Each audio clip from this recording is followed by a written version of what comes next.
Hi, everyone. Welcome to another episode of the Modern BioPharma podcast. I'm excited to have on today Jesse Coiro from Erlab. Jesse is the business development manager up here in the Northeast. Jesse, where are you? Are you all over America? Or are you just in the Northeast? Where are you working at? All over North America. You're I'm all located in over. Massachusetts. And you're located in Massachusetts. Is that where your office is, or is that where you are? Yeah, our office is actually in Raleigh, Mass. I personally come from Nashville, New Hampshire, so a little bit of a haul, but not too bad. That's great. So you don't know this about me. So I went to high school with Raleigh, Mass. All the kids in Raleigh went to the same high school. Like I went there. So my best friend growing up is from Raleigh. So I Little know that small area town of well. Raleigh that everybody knows exists. Yes. And for Like a those listening, it's not Raleigh, like Raleigh, North Carolina. It's oh, Rowley. And us in yeah. Massachusetts, we have all kinds of weird names that don't get pronounced the way they look. Rowley is one of the ones you can actually say, right?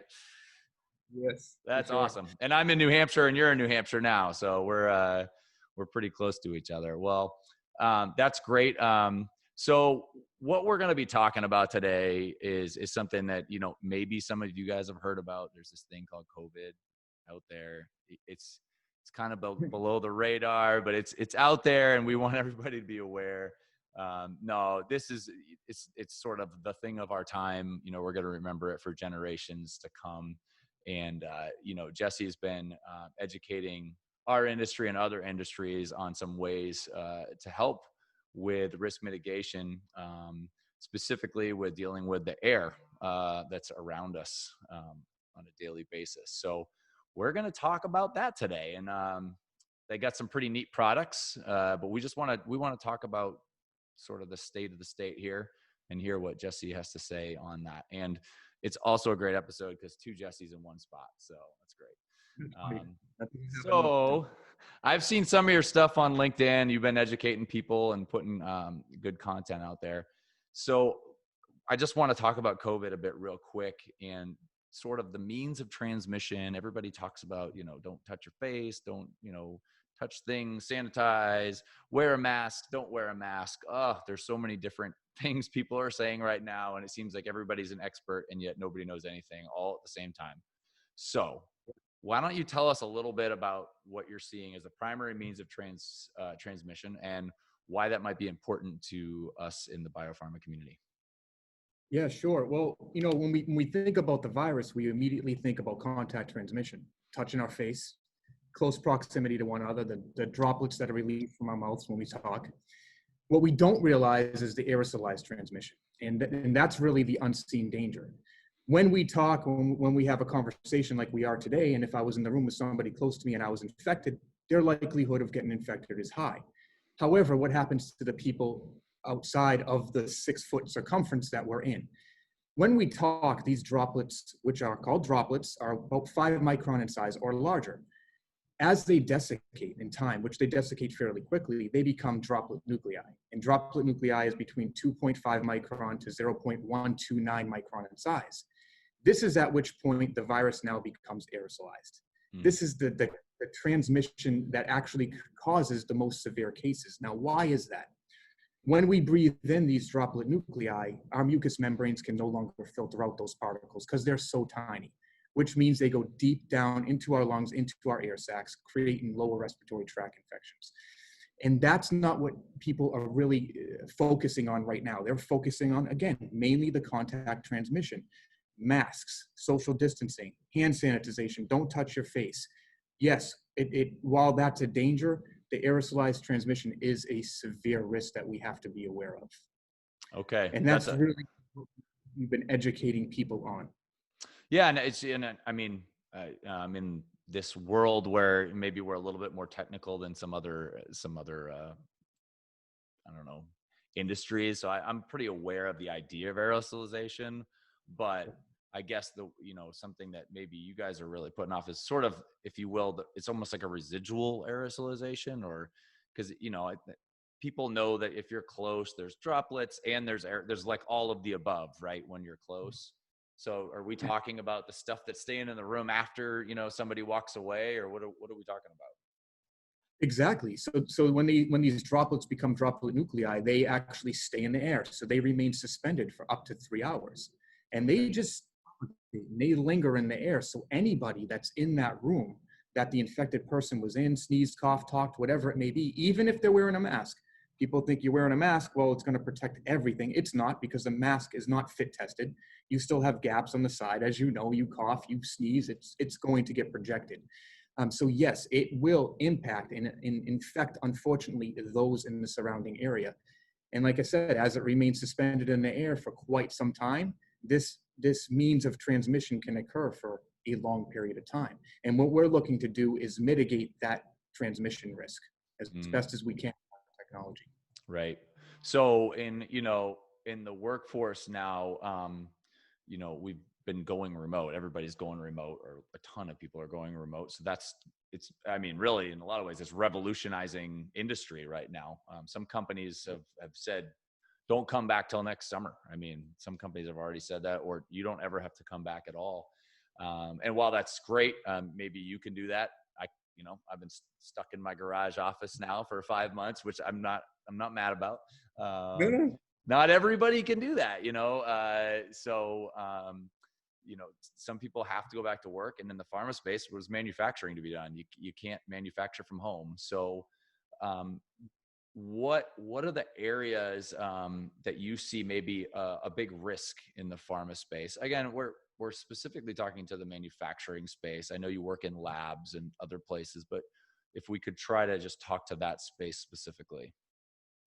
Yeah, so I was looking at this question and I was thinking, how can I actually answer this? Because when you're thinking about the manufacturing space, you're typically looking at a lot of air exchange rates per hour. That air is, conditioned multiple times, up to 10 to 12 times per hour. So that, in regards to ventilation, those areas are taken care of. But as I think about these manufacturing locations and in the biopharma space and where they have to actually collaborate, where the genius comes into play, I'm thinking about the conference rooms, the common spaces. How do we protect them? How do we continue to have this level of engagement remotely? While we can do things remotely and we can be successful and effective, nothing will never take over the space of actually human collaboration. When you're all in the same room together and all the smartest brains are there working together, trying to come up with the best forms of medication or the next best thing, being together in one space is critical, and that needs to happen again. So as I'm thinking about the space, that's where I see this product fitting. And that's because traditional ventilation in an office setting is not that effective, unfortunately. It's really, again, unseen changes well beyond COVID-19, and we'll talk about that in a little bit. So yeah, this was a question that I had to really mull over in my brain, because I understand the manufacturing process. I know there's obviously a lot of air exchanges, so this product would not fit in that area. But yeah, the common areas for sure. Yeah, and we haven't really even said, you guys have a product for this? I mean, that's not what we even got to yet, but we are going to sort of talk to that and what you guys are doing as a company to try to help with this. So,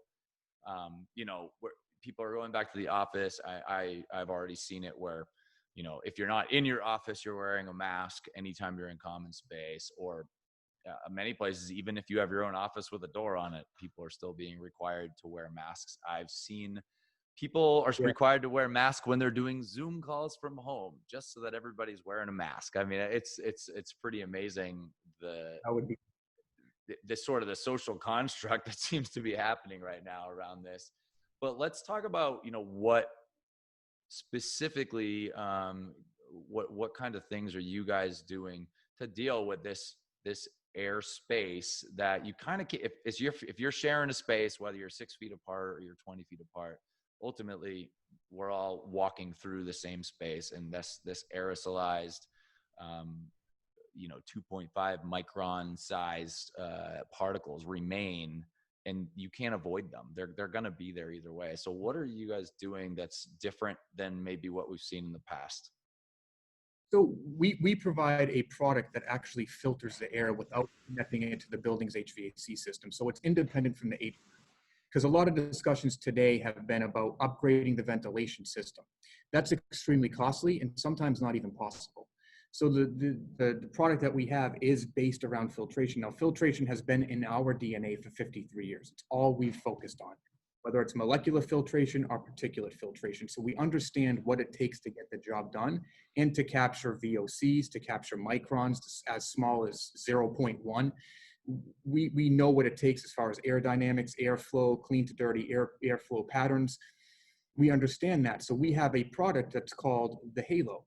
The Halo has been around well before COVID, and it was originally launched to really provide a means of reducing the level of air exchange rates necessary in a facility to capture the fugitive emissions when we're talking about laboratories and particulates, but also, again, reduce the level of air exchange rates necessary, which then provides an energy consumption measure. Today, obviously, we're in COVID land, and we have to deal with the situation. And unfortunately, this situation has created a robust opportunity for Erlab. I wish it wasn't a pandemic that has done this, but it is, and we're here, and I'm grateful that we have a solution to improve the lives of those who have to go back to work, especially in the biopharma space, who have to go back to school, assisted living locations.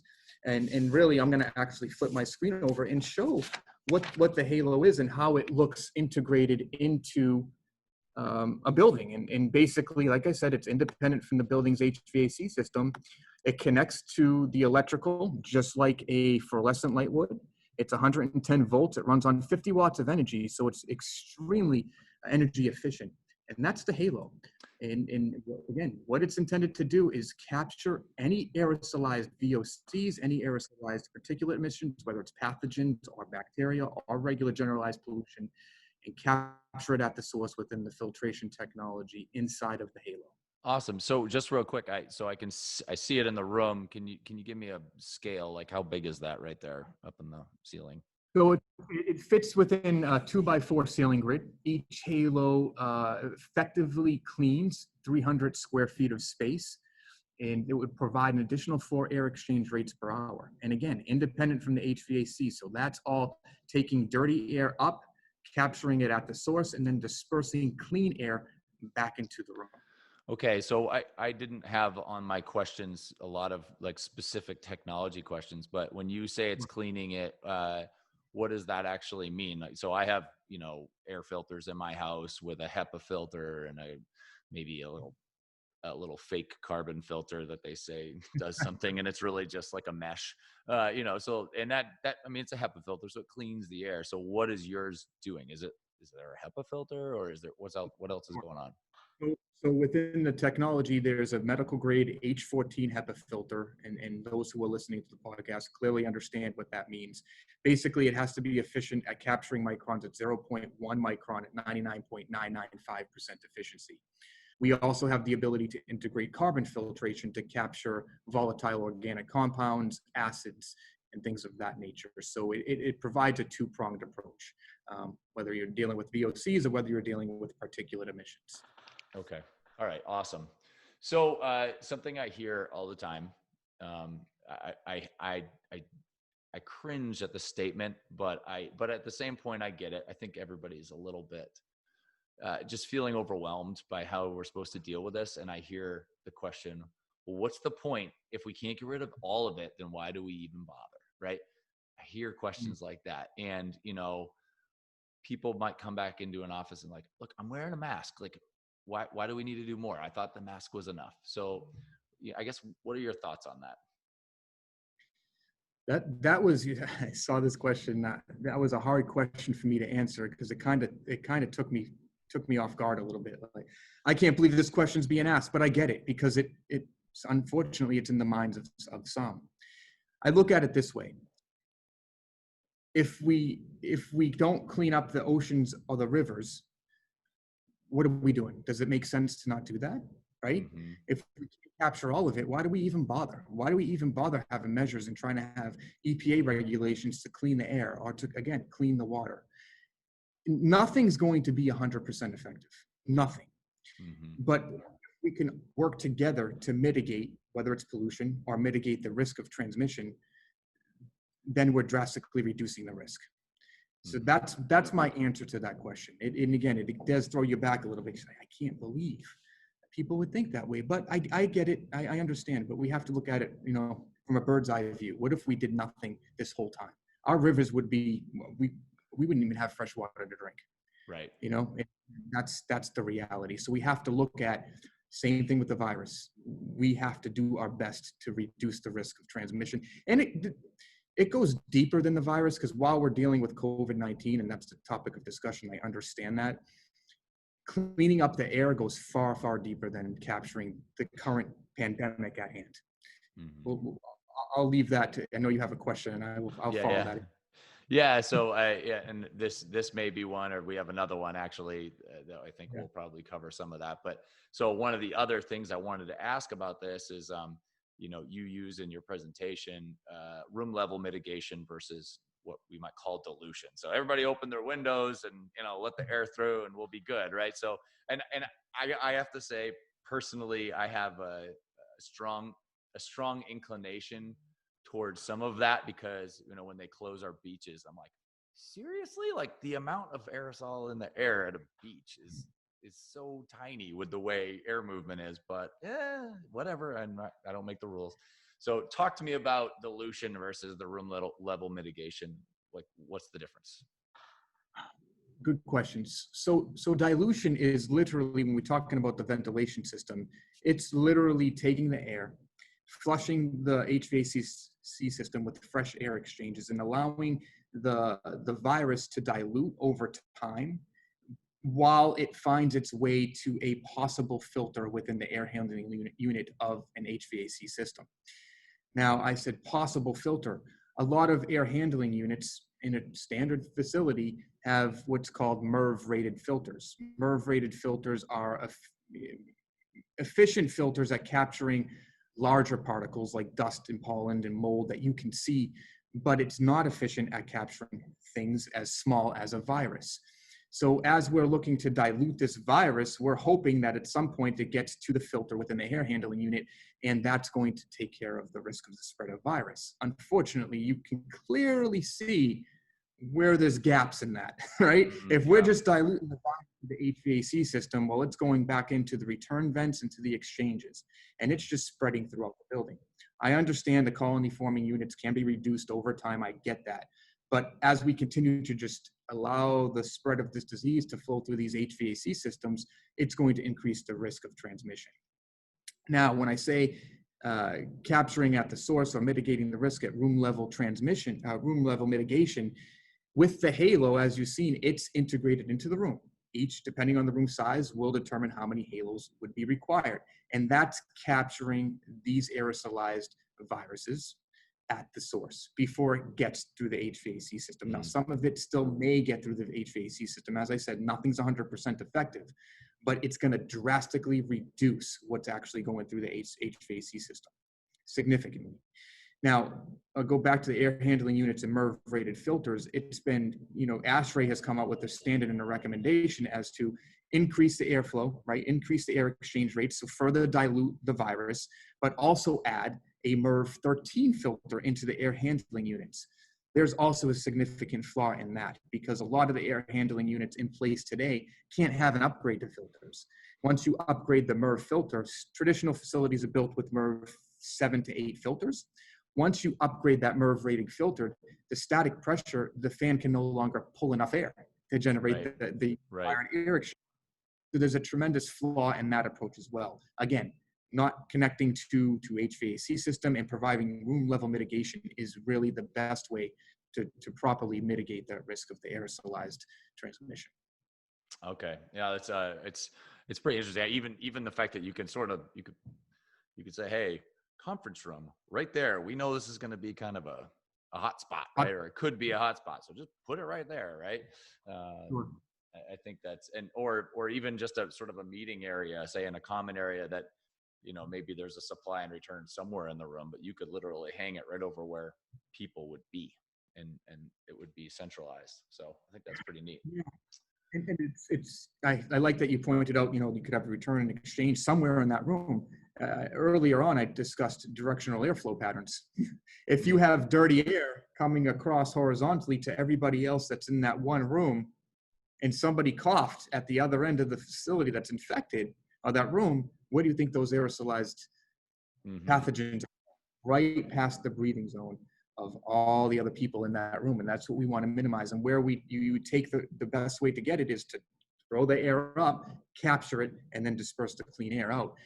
It has to be done that way. Again, clean to directional airflow patterns are extremely important in, again, helping the spread of this, reducing the spread of this virus. Yeah, and if there's one thing that I've really not enjoyed through COVID, it's looking at all the graphics and of people showing this is what it looks like when you sneeze. You know, like, oh, I didn't need to see that. Yeah. So you know, this is a little bit of a repeat on some of the stuff you just said, but you know, this is an investment, right? Anything that we do like this is going to be an investment in a facility. So you know, we expect that COVID's gonna go away. You know, like it's we don't know how long. We're all kind of trying to guess and figure that out. So you know, this is going to be a pretty significant investment, probably, right, in a lot of these facilities for something that maybe has you know, a clock on it. You know, so does it make sense to do this, or does it make sense to just sort of wait it out a little bit longer, wear your masks, and be done with it? And what do you think there? You know, good question. While I wish this would just go away, I think we all know that's not the reality.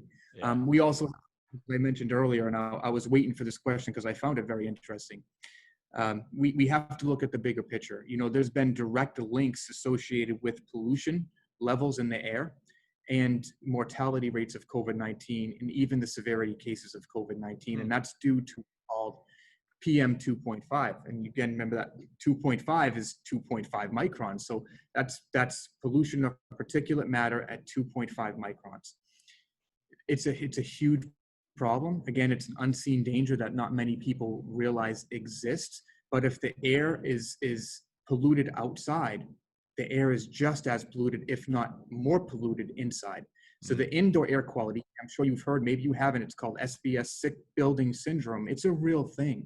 It's because the air we're breathing inside of our homes, inside of the facilities we work in every day, is not healthy.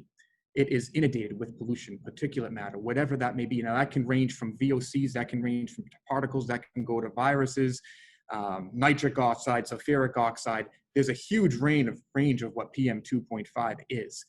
So when you look at, well, why invest in something like this if COVID magically goes away, you have to look at it in a bigger picture. If the link has been made of pollution affecting the severity of cases and increasing the mortality rates, we know air quality is a big issue. So why not just do what we need to do now so that we're no longer compromised and we can be able to ward off respiratory illnesses like SARS-CoV-2. It's a big issue. With the solution and with filtration that we've been discussing, this is not only, again, it's not only a solution for today, but it's also a solution for tomorrow's well-being, because it's going to work to clean up the pollution levels and reduce sick building syndrome significantly. And hopefully, you know, this never happens again, but if a pandemic like this occurs, we're now, you know, we're not as compromised as we are now. Right. We think we're healthy. Well, we run outside, we exercise, we do everything we can to live a healthy lifestyle. But if you're outside taking a jog and you're breathing in nothing but pollution, you're negatively impacted more so than you think. Same with indoor air quality, same with gyms, same with, again, the facility you work in. So this is an investment for the big picture. All right. So, you know, as we continue to find our way through COVID here, I just want to sort of wrap this up a little bit. Just say, you know, what's the one thing that you think you'd like to share with the BioPharm community? Again, keeping in mind what their facilities are like, the things that they're concerned about, and you know, as even the workplaces are changing. You know, right now we're living in the middle of a lot of these changes. So, what's something that you'd like to share with the BioPharm community? Well, first, as I mentioned, we have to, I would love to see the BioPharm community get back to collaboration, because I think it's critical to the success and to finding cures and therapeutics for issues, again, well past COVID. I would encourage to look further into filtration technologies, for your work that you do today in the laboratory, so that we don't become a source and we don't continue to be a part of the problem. Right now, in a lot of BioPharm facilities, they are working inside fume hoods, ducted fume hoods, which take the contaminants and throw it out into atmosphere. That contributes to PM 2.5. So I would encourage those in the BioPharm community to look further into filtration on the molecular side, but also on the particulate side, and see what you can do as a community to help improve the environment in the long run. All right. Awesome. So just to change gears real quick. So something I ask every one of my guests, and it's just because you're in this market, you're seeing a lot of the same people that I see. We talk to the Yeah. same people. And what I've found over the last year in doing a lot of more online content is people just want to get to know the people that they're seeing on a daily basis. And sometimes we're in conference rooms and we're in business meetings. You only get so personal. So I've called this my hashtag 10 years question. So what I want to know is, if you could go back 10 years and speak to your former self from 10 years ago. When I talk to a 22-year-old, it's going to be interesting to ask this question, but what would you tell yourself? And as we discussed before this call, you can't invest in Amazon. That's not the point. So It was an easy answer. yeah, no, it's an easy answer for all of us, but that's unfortunately not what we're going for. So what would you tell yourself, again, industry wise, career wise, personal wise? Good question. Thinking back at that, I think I would ask myself 10 years ago, what is your why? Why do you do what you do? I've been with Erlab for just about 10 years now, and I look back at my career before Erlab, which is in the biotech industry, on the clean room side, and I didn't really have a why and a purpose. Now I look at today, and I wish that 10 years ago I really went into a career looking at a why. If I only knew then what I know today, right? So I think you just always go into your life and your career. Why? What's your purpose? Do you have passion behind what you do? Are you just looking to sell something? Or are you really looking to sell a solution, and not even sell a solution, but provide solutions because you really have an understanding as to how it will improve the livelihoods of others? So that would be what I would ask myself 10 years ago. And I think that would absolutely propel me in my career quicker if I went into it that way 10 years ago. Today, I'm very grateful for where I am and obviously the company I work for. But yeah, I think I would go into what you're doing and ask yourself why. What's the purpose you have? You do. That's great. Well, I appreciate it. I've gotten a lot of different answers to this question, and from very, very specific technical to very relationship based, and this is more career based, and how you approach your work on a daily basis. So I appreciate that. So I think that wraps up what we were here to talk about today. So thank you for your time. One last thing, just what if people wanted to get in touch with you? You actually have a pretty unique product that I don't think a lot of people are aware of, probably. So what would be the best way for people to reach out to you and find out more? Well, you could certainly email me at jcoiro@erlab.com, Erlab, ERLAB. You could certainly go on our website and you'll find a contact list of all those regional specialists that we have that could certainly speak to you. Or you could certainly give me a call. And my number is 1-800-964-4434.